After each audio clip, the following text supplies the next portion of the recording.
Welcome everyone. Today in Rich and Spiritual presents a message to Garcia by ELBERT Hubbard. A message to Garcia, ELBERT Hubbard, 1899. In all this Cuban business there is one man stands out on the horizon of my memory like Mars at perihelion. When war broke out between Spain and the United States, it was very necessary to communicate quickly with the leader of the insurgents. Garcia was somewhere in the mountain fastnesses of Cuba, no one knew where. No mail or telegraph could reach him. The president must secure his cooperation, and quickly. What to do? Someone said to the president, "There's a fellow by the name of Rowan will find Garcia for you, if anybody can." Rowan was sent for and given a letter to be delivered to Garcia. How? The fellow by name of Rowan took the letter, sealed it up in an oilskin pouch, strapped it over his heart, in 4 days landed by night off the coast of Cuba from an open boat, disappeared into the jungle, and in 3 weeks came out on the other side of the island, having traversed a hostile country on foot, and having delivered his letter to Garcia, are things I have no special desire now to tell in detail. The point I wish to make is this: McKinley gave Rowan a letter to be delivered to Garcia. Rowan took the letter and did not ask, "Where is he at?" By the Eternal. There is a man whose form should be cast in deathless bronze and the statue placed in every college in the land. It is not book learning young men need, nor instruction about this or that, but a stiffening of the vertebrae which will cause them to be loyal to a trust, to act promptly, concentrate their energies, do the thing, carry a message to Garcia. General Garcia is dead now, but there are other Garcias. No man, who has endeavored to carry out an enterprise where many hands were needed, but has been well nigh appalled at times by the imbecility of the average man, the inability or unwillingness to concentrate on a thing and do it.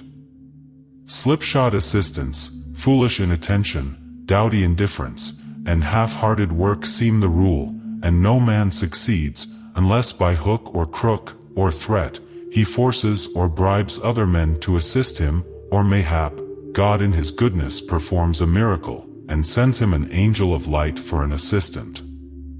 You, reader, put this matter to a test. You are sitting now in your office, 6 clerks are within your call.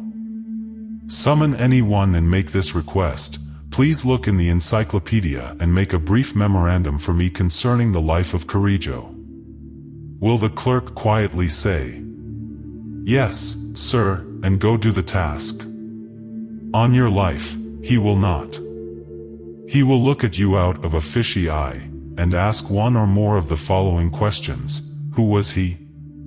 Which encyclopedia? Where is the encyclopedia? Was I hired for that? Don't you mean Bismarck? What's the matter with Charlie doing it? Is he dead? Is there any hurry? Shan't I bring you the book and let you look it up yourself? What do you want to know for?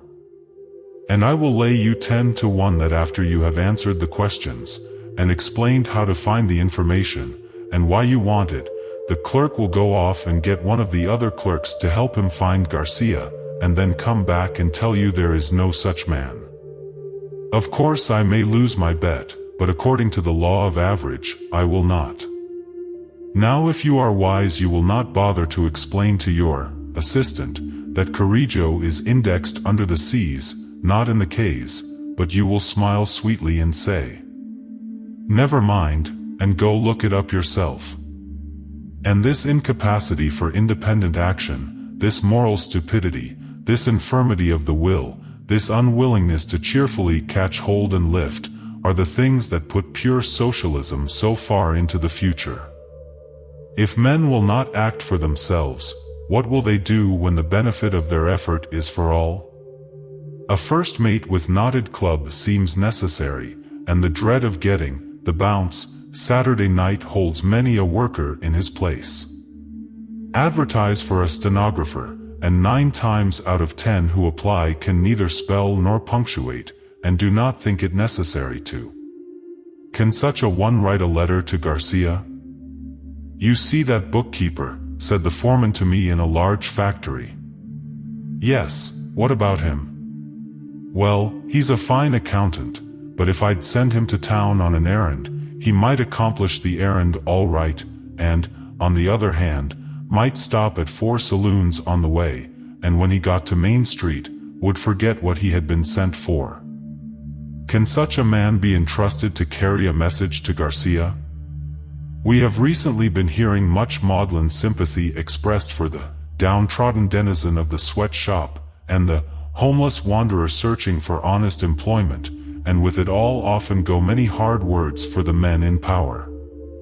Nothing is said about the employer who grows old before his time in a vain attempt to get frowsy ne'er-do-wells to do intelligent work, and his long patient striving with help that does nothing but loaf when his back is turned. In every store and factory there is a constant weeding out process going on.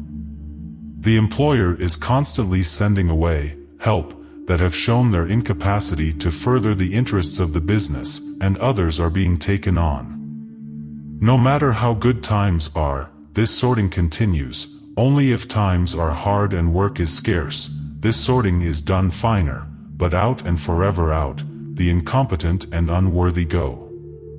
It is the survival of the fittest. Self-interest prompts every employer to keep the best those who can carry a message to Garcia.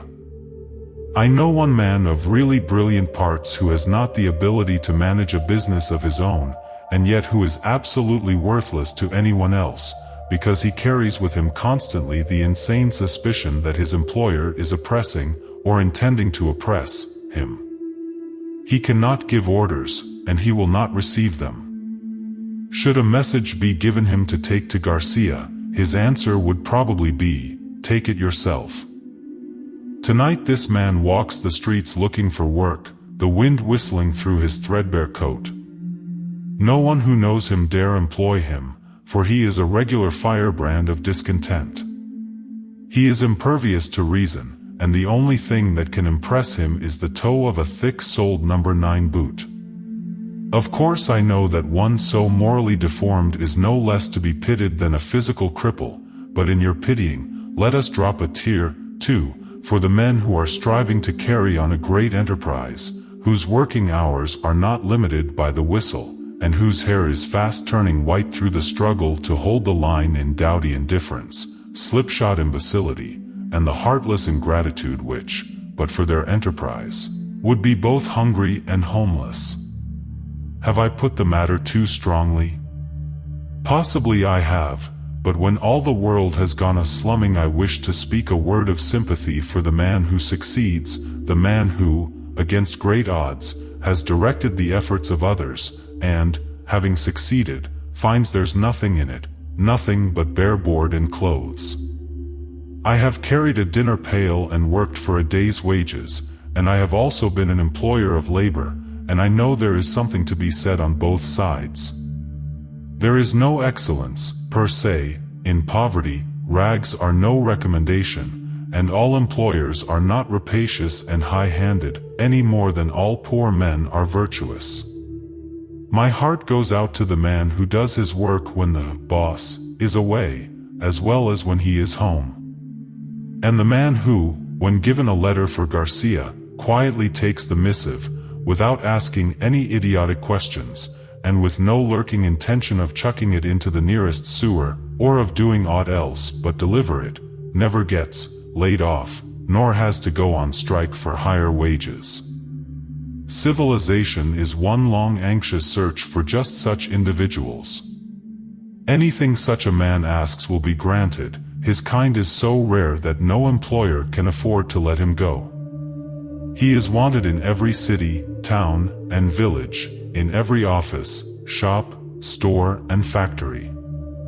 The world cries out for such. He is needed, and needed badly, the man who can carry a message to Garcia. The end. You have heard A Message to Garcia by ELBERT Hubbard, a creation of Rich and Spiritual.